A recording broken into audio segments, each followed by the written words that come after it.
Que bom ter você aqui com a gente, começando o dia, adorando ao Senhor, buscando a sua face, ouvindo a sua voz e o conhecendo cada vez mais por meio da palavra de Deus. Você está sendo pouco a pouco transformado e tendo a sua mente renovada para que você experimente a boa, perfeita e agradável vontade de Deus. Então, vamos começar com a nossa declaração diária, dizendo que nós estamos prontos para receber a palavra de Deus? Repita após mim. Eu vou ouvir a palavra de Deus. Eu sou o que a Bíblia diz que eu sou. Eu tenho o que a Bíblia diz que eu tenho. Eu posso fazer o que a Bíblia diz que eu posso fazer. Hoje eu serei tocado pela palavra de Deus. Eu audaciosamente confesso que a minha mente está alerta, o meu coração está receptivo e eu nunca mais serei a mesma. Eu estou pronto para receber a incorruptível, indestrutível, sempre viva semente da palavra de Deus. Hoje a minha mente é renovada e transformada pela palavra de Deus e por isso eu nunca mais serei o mesmo. Em nome de Jesus. Amém. O nosso devocional de hoje já vai começar, mas antes eu quero te pedir para se inscrever no nosso canal e ativar as notificações para receber um aviso toda vez que um vídeo novo for lançado. Também não esquece de curtir, compartilhar e comentar esse vídeo, tá bom? Deus te abençoe e vamos começar o nosso devocional. 2 Crônicas, capítulo 1. Salomão pede sabedoria. Salomão, filho de Davi, estabeleceu-se com firmeza em seu reino, pois o Senhor, seu Deus, estava com ele e o tornou muito poderoso.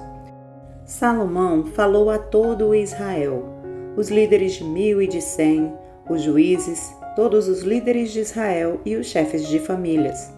Depois o rei foi com toda a assembleia ao lugar sagrado, no alto de Gibeon, pois ali estava a tenda do encontro que Moisés, servo do Senhor, havia feito no deserto. Davi tinha transportado a arca de Deus de Quiriate-Jearim para a tenda que ele tinha armado para ela em Jerusalém. O altar de bronze que Bezalel, filho de Uri e neto de Ur, fizera estava em Gibeon, em frente do tabernáculo do Senhor. Ali Salomão e a assembleia consultaram o Senhor. Salomão ofereceu ao Senhor 1000 holocaustos sobre o altar de bronze na tenda do encontro. Naquela noite Deus apareceu a Salomão e lhe disse: Peça-me o que quiser e eu darei a você. Salomão respondeu: Tu foste muito bondoso para com meu pai Davi e me fizeste rei em seu lugar. Agora, Senhor Deus, que se confirme a tua promessa a meu pai Davi, pois me fizeste rei sobre um povo tão numeroso quanto o pó da terra. Dá-me sabedoria e conhecimento, para que eu possa liderar esta nação, pois quem pode governar este teu grande povo? Deus disse a Salomão: Já que este é o desejo do seu coração, e você não pediu riquezas, nem bens, nem honra, nem a morte dos seus inimigos, nem vida longa, mas sabedoria e conhecimento para governar o meu povo, sobre o qual o fiz rei, você receberá o que pediu, mas também lhe darei riquezas, bens e honra, como nenhum rei antes de você teve e nenhum depois de você terá. Então Salomão voltou de Gibeon, de diante da tenda do encontro, para Jerusalém e reinou sobre Israel. Salomão juntou carros e cavalos. Chegou a ter 1.400 carros e 12.000 cavalos, dos quais mantinham a parte nas guarnições de algumas cidades e a outra perto dele, em Jerusalém. O rei tornou tão comuns a prata e o ouro em Jerusalém quanto as pedras, e o cedro tão numeroso quanto as figueiras bravas de Cefelá. Os cavalos de Salomão eram importados do Egito e da Cilícia, onde os fornecedores do rei os compravam. Importavam do Egito um carro por 7 quilos e 200 gramas de prata, e um cavalo por 1 quilo e 800 gramas, e os exportavam para todos os reis dos hititas e dos arameus. 2 Crônicas, capítulo 2. Os preparativos para a construção do templo. Salomão deu ordens para a construção de um templo em honra ao nome do Senhor e de um palácio para si mesmo.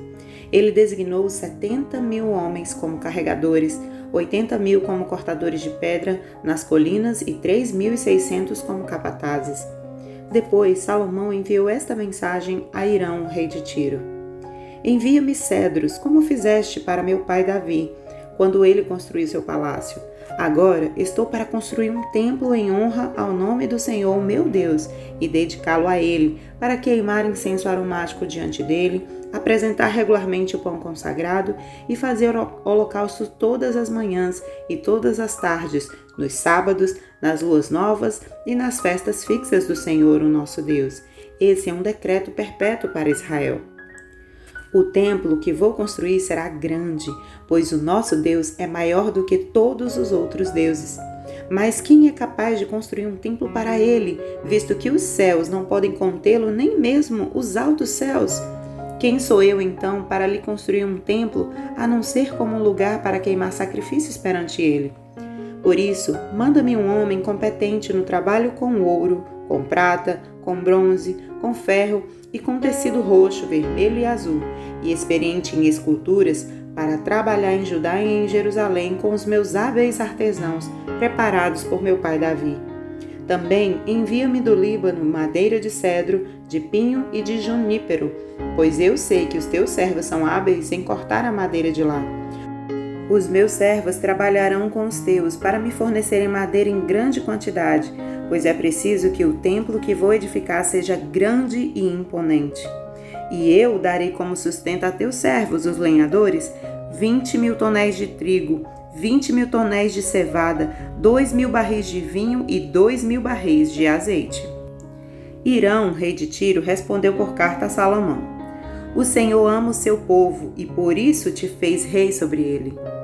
E acrescentou: Bendito seja o Senhor, o Deus de Israel, que fez os céus e a terra, pois deu ao rei Davi um filho sábio, que tem inteligência e discernimento, e que vai construir um templo para o Senhor e um palácio para si. Estou te enviando Hurão-Abi, homem de grande habilidade. Sua mãe era de Dan e seu pai de Tiro. Ele foi treinado para trabalhar com ouro e prata, bronze e ferro, pedra e madeira, e em tecido roxo, azul e vermelho, em linho fino e em todo tipo de entalhe.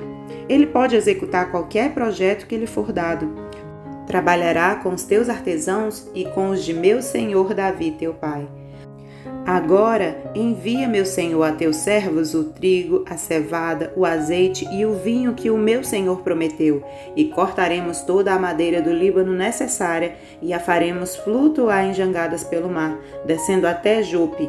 De lá poderá levá-las a Jerusalém.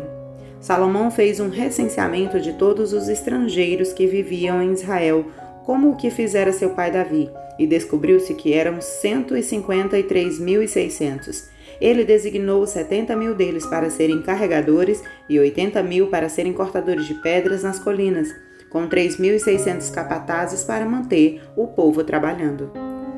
Segundo Crônicas, capítulo 3, a construção do templo.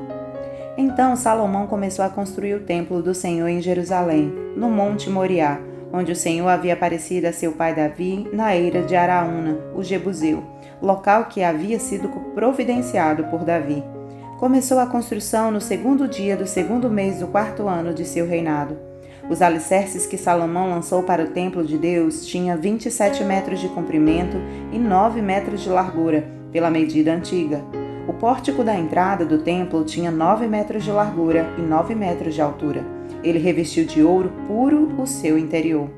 Recobriu de pinho o átrio principal, revestiu de ouro puro e decorou-o com desenhos de tamareiras e correntes. Ornamentou o templo com pedras preciosas. O ouro utilizado era de Parvaim.